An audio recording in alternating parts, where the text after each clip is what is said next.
बिस्मिल्लाहिर्रहमानिर्रहीम। अस्सलामु अलैकुम वरहमतुल्लाहि वबरकातुहू। भाई बुज़ुर्गों, दोस्तों, अल्लाह आप लोगों को खुश रखे, सलामत रखे, हिफ्ज़ अमान में रखे। अल्लाहुम्मा सल्ली अला मुहम्मद व अला आलि मुहम्मद कमा सल्लैता अला इब्राहीम व अला आलि इब्राहीम इन्नका हमीदुम मजीद। अल्लाहुम्मा बारिक अला मुहम्मद व अला आलि मुहम्मद कमा बारकता अला इब्राहीम व अला आलि इब्राहीम इन्नका हमीदुम मजीद। मेरे दोस्तों बुज़ुर्गों, आज मेरा बात करने का जो आज हमारे घरों के अंदर जो ज़रूरी चीज़ें हैं वो आज हम सब के लिए बहुत ज़रूरी है। दोस्तों, ये मत देखो कि क्या ज़रूरत है वो हमारे को, नहीं। देखो, सबसे पहली बात, हम जिस मुल्क के अंदर रहते हैं उस मुल्क के क़ानून को हम फॉलो करना, उस क़ानून को ये मानना, ये हमारा इस्लाम हमें सिखाता है। हम ऐसा नहीं कर सकते। अब आप अरब मुल्कों में चले जाओ, आपको सीधे तरफ से जाना रहता है, दाएं तरफ से आना रहता है। मगर हिंदुस्तान के अंदर दाएं तरफ से जाना, सीधे तरफ से आना रहता है। क्यों? इसलिए कि जिस मुल्क के अंदर रहते हैं उस मुल्क की बात को मानना, इस मुल्क के क़ानून को मानना हम सब के लिए ज़रूरी होता है, वाजिब हो जाता है। तो इसलिए अब हम जिस मुल्क के अंदर है, हमारा मुल्क हिंदुस्तान है। हिंदुस्तान के अंदर रहते हुए फरमाया, अब हमारे यहाँ की जो ज़रूरी चीज़ें हैं ना, वो हम ज़रूरी बना ले। ऐसे नहीं कि छोड़ो साहब, क्या ज़रूरत है, कौन पूछता, किसको ज़रूरत पड़ी, कब क्या देना रहता, ये नहीं बोलना। देखो, अगर हम सोचे थे, क्या बताओ, 1947 के अंदर मुल्क आज़ाद हुआ, 2022 के अंदर 20 के अंदर ये बात आती बोल के हम समझे थे, क्या बताओ, ये एनआरसी निकालते बोल के, बोलो निकालते थे बोल के मालूम था। आसाम के अंदर कई भोले भाले मुसलमान खुदकुशी कर लिए, आप जानते हैं बात मालूम है आपको। आसाम के अंदर और पूरे हिंदुस्तान के अंदर एक खौफ का माहौल था, खौफ का माहौल। 2020 के अंदर अप्रैल से जो है शुरू कर देता हूँ बोल के एनआरसी अमित शाह बोले थे। उस वक़्त से मुसलमान इतने परेशान थे हिंदुस्तान के अंदर, अल्लाह माफ़ कर दे, ऐसा महसूस हो रहा था कि हमारे मुल्क के खुदा नरेंद्र मोदी साबित है, हमारा कोई खुदा है नहीं। ऐसा नहीं है मेरे दोस्तों, बिल्कुल गलत।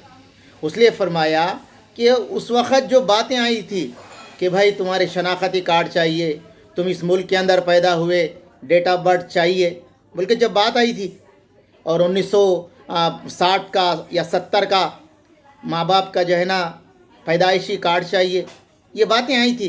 तो मेरे दोस्तों, अल्लाह का शुक्र है, अल्लाह तबारक ताला ने वो मुसीबत से हम सबको बचा लिया। मगर उसके बाद से अब हमें क्या करना है मेरे दोस्तों? वो चीज़ें हम दुनिया में रहे या ना रहे, मगर हमारी औलाद को तकलीफ़ ना हो। हर बड़ा ये सोचना कि मेरे बाद वाले मेरे बच्चों को, मेरे ख़ानदान वालों को, मेरे रिश्तेदारों को तकलीफ़ ना हो, वो चीज़ हम ज़रूर बना लेना। उसमें सबसे पहली चीज़ क्या है? डेट ऑफ बर्थ है, पैदाइशी कार्ड बनाना, ज़रूर बनाना दोस्तों। इस वक्त गवर्नमेंट दवाखाने में अगर बच्चे पैदा हो गए तो वहाँ से कार्ड बनाना, अगर प्राइवेट दवाखाने में बने वहाँ से लिख के म्यूनसिपल में कार्ड बना लेना, मगर ज़रूर बनाना, इस वक्त बहुत ज़रूरी है। देखो, अंग्रेज़ की पॉलिसी क्या रहती मालूम आपको? अंग्रेज़ की पॉलिसी 500 साल 1000 साल की रहती, हमारी नहीं रहती। मुसलमान सिर्फ कल तक का सोचता, देख छोड़ो साहब, कल के आज का दिन अल्लाह है, कल का दिन देख लेंगे। गलत बात है। हमारे पास प्लान ज़रूर रहना चाहिए, हमारे पास हर चीज़ की एक मेरे दोस्तों एक तालीम होना चाहिए, ज़रूरी है। तो इसलिए ख़ास करके हमारे घरों के अंदर जब भी बच्चे हो तो उसका डेट ऑफ बर्थ ज़रूर बना ले, चाहे कितना भी खर्चा आ जाए। दूसरी बात, हमारे बच्चे 18 साल के हो जाए तो वोटर ID कार्ड ज़रूर बना ले, वोटर ID कार्ड ज़रूर बना ले। अरे छोड़ो साहब, वोट कौन डालता, 5 साल को एक मरतबा क्या ज़रूरत पड़ती, ये बात नहीं लाना। हमारे लिए बहुत ज़रूरी है वोटर ID कार्ड हम सब बना लेना। और तीसरी बात, हमारे तकरीबन मुसलमानों के पास आज भी बच्चों की शादियां हो जा रहे, राशन कार्ड नहीं बना रहे। अरे भाई, हुकूमत के तरफ से ये आ रहा कि भाई राशन कार्ड बना लो, बना लो, गए 500-1000 रुपये खर्च होते होंगे, किसी के थ्रो से बनाओ, मगर राशन कार्ड ज़रूर बनाओ। ये क्यों बोल रहा हूँ मैं आपको? इसलिए कि ये हमारी शनाख्ती कार्ड है, ये शनाख्ती कार्ड है हमारे, ये ज़रूर बना ले। इसके लिए देखो, हमारे बड़े ये फरमाते कि हम मुसलमान जो है ना जल्दी उगता जाता, बेजार हो जाता, 1 से 2 बार किसी हाफिज़ को जाने बेजार हो जाता, बैंक को जाने परेशान हो जाता, या कहीं स्कीम लगी हुई वहाँ पर जाके ठहरने बेजार होता। अरे भाई, बेजार हुए तो काम होता कि या तुम्हारे को क्या है? तुम खाली कुरुटले के अंदर या हैदराबाद के अंदर या तेलंगाना के अंदर या हिंदुस्तान के अंदर तुम एक है कि आओ सर कुर्सी पे बैठो, तुम्हारा काम करा लो बोलने के वास्ते? हज़ारों के लाखों के लोग बैठे हुए हैं, सब खड़े हुए हैं, आप वो को से आपको को से सुरखा के पर लगे सर को جو آپ جو ہے نا جا کے نہیں ٹھہر رہے, نہیں کام کرا لے رہے. بھائی اس لیے اللہ کے واسطے ضرور جو ہے نا راشن کارڈ بنانا بچوں کا. ہمارے بچوں کی شادی ہو گئی, ان کو الگ کر دیے, ان کا راشن کارڈ بناؤ. تھوڑا خرچہ آیا تھا. چوتھی بات راشن کارڈ بنائیں. پھر چوتھی بات آدھار کارڈ ضرور بنا لینا, ہر بچے کا آدھار کارڈ رہنا. اب تو اس وقت چھوٹے بچوں کا بھی آدھار کارڈ بنا رہے تھے, چھوٹے بچوں کا بھی آدھار کارڈ بنا کے ہمارے پاس رکھنا. اور یہ ساری چیزیں محراب میں پھینکنے کی نہیں ہے. ایسا نہیں بنا لیے لا کے محراب میں پھینک دیے, سیلف میں پھینک دیے, نہیں. اس کو فرمایا اچھی طرح ایک فائل بنانا, فائل بنا کے وہ ساری چیزیں اس میں رکھنا. میں تو تمام ہندوستان کے مسلمانوں سے یہ کہتا ہوں کہ گئے تو گئے 1500-1600 روپے خرچہ آتا. ہر بچے کا, ہر بچی کا, ہر خواتین کا, ہر مرد کا پاسپورٹ بنا لینا. میں آپ کی بات نہیں کہہ رہا ہوں, ہم اس دنیا سے چل جائیں گے 2040 تک, 2050 تک ہم لوگ دنیا سے چل جائیں گے. مگر یہ جو پاسپورٹ تمہارا رہیں گا نا, ابھی 1000 سال کے بعد بھی اگر ضرورت پڑیں گی تو تمہارا پاسپورٹ جو ہے نا تمہارے کو شناختی کا کام کریں گا, شناختی کا کام کریں گا. بہت ضروری ہے. گئے تو گئے 1500-1600 روپے خرچہ آتا. ضرور پاسپورٹ بنا کے رکھنا بچوں کے, اپنا بھی سب کا. اور کیا نیت سے بنا کے رکھنا, انشاءاللہ میں عمرے کے لیے جاؤں گا, میں حج کے لیے جاؤں گا, یہ نیت کر کے بنا کے رکھنا. خالی ایسے نہیں ارے کیا ضرورت ہے صاحب پاسپورٹ کی, کس کو ضرورت پڑی. نہیں دوستو, آج ہمارے پاس سمجھو عمرے کے ویزے نکل گئے, سستے ویزے نکل گئے. جانے کے لیے ہم جانا چاہتے, ہمارے پاس پیسے رہتے, پاسپورٹ ہمارا جو ہے نا رینیول کرانا رہتا, یا ہمارے پاس پاسپورٹ نہیں رہتا. اس لیے خاص کر کے یہ چیزوں کو ہم جو ہے نا ڈھیلے نہیں چھوڑ دینا, لوز نہیں چھوڑ دینا.